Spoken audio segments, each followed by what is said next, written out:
Wolverines offensive line looking to get back to working as five, working as one, as we welcome in Jack Miller from the Michigan Wolverine Radio Network. Jack, thank you for joining us on College Ball Weekly. Thanks for having me, Mark. Is that what you've seen from that offensive line, that there's good individual performances, but just the cohesion is a little bit lacking at points this year?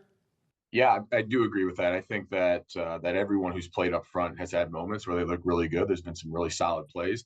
You know, the unfortunate part with playing offensive line is it only takes a couple mistakes here and there to have a poor performance. And when you have multiple guys doing that over the course of a game, it's hard to get anything going. You can't protect the quarterback.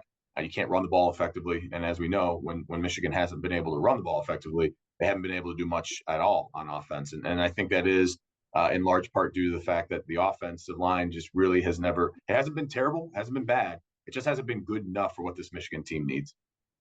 And as we talked about last week, really some momentum built in that second half against Indiana. They've had a week off, a buy-in week, as Max Bredesen termed it, that they're now going to try and use that momentum from the strong second half against the Hoosiers and finish strong in this regular season with two key games against Northwestern and Ohio State on the schedule. Yeah, the season's just kind of in a weird place where you've had these bye weekends coming up. The Oregon game and the Indiana game both playing better than they had been at the midway point in the season. Obviously, with Oregon just outmatched and with Indiana not enough offense to get things going. The defense played spectacular in the second half. But if you look at it past the surface, there are some bright spots in there. And I do think that while this Michigan team is not up to standard or par of where they should be, they trend the right way, if that makes sense. They've done some things that have been pretty positive and fun to watch, just not enough to get those wins and to feel good about where you're at. So I do like that terminology from Bredesen, that it's a buy-in week. There's some things that they can continue to build off of, hopefully, one of them being some rest and recovery in a bye week this late in the season for two big ones. Obviously, Northwestern, that you need to get your sixth win to be bowl eligible, and then obviously we know what the Ohio State game means. What are some of those bright spots you've seen? What's maybe the brightest of the bright spots you've seen? I think the defense has really started to figure some things out, particularly in the second half. They've done a good job making adjustments at halftime. They were terrific against Indiana in that second half. They gave Michigan all the chances in the world to go down, score, and upset Indiana. The offense was not able to do that, but the defense looked pretty strong and looked to be progressing. The one thing that I point to a lot on the radio broadcast is it'd be very easy for this team to just pack it in and say, look, it's, our dreams for the season are pretty much over. And so we should start making business decisions, and maybe, the care factor, the effort isn't there. I haven't seen that at all. I've seen guys that are continuously trying to get better and be better for their team, play hard. There's been some young guys in that Indiana game that stepped up, names that we hadn't really heard of at this point in the season. And so I think that's a positive when you look at it, to not have the season that they wanted to, for, postseason dreams and all that to be over with, but to still play hard and still care. That's a sign of a mature team. That's a sign of a team that's bought into their coaches and bought into each other. And even though the product on the field has not been enough to be good enough at Michigan, you like what you're seeing from guys like that. It means structurally the culture in that program is still strong. Maize and Blue 5-5, so they need one more win to get bowl eligible. Now, obviously, they're not going to go to a marquee bowl game this year, but getting to a bowl game is an important point for every program, simply because of you get 15 more practices, 15 more chances to evaluate what you're going to have coming back for 2025. Yeah, that's exactly right. And in a place like Michigan, when you don't make a bowl game, and I can attest to this firsthand because we didn't my senior year, it's tough and it's stressful, and you don't want to be in that position. You want to have your team playing for something in December. Now, it's not going to be an important game. It's not going to be a game that Michigan fans are going to look back on and say, "Oh boy, remember that one."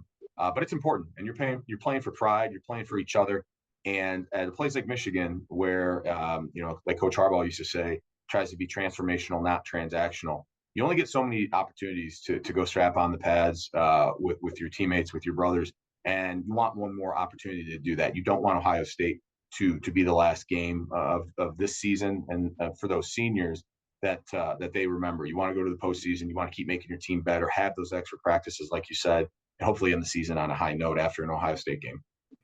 Speaking of Coach Harbaugh, Sharon Moore said this week that he talks to Coach Harbaugh every week, sometimes multiple times during the week. And I think a lot of Michigan fans are taking some pride into what's going on with the Chargers under Coach Harbaugh in his first season back in the NFL.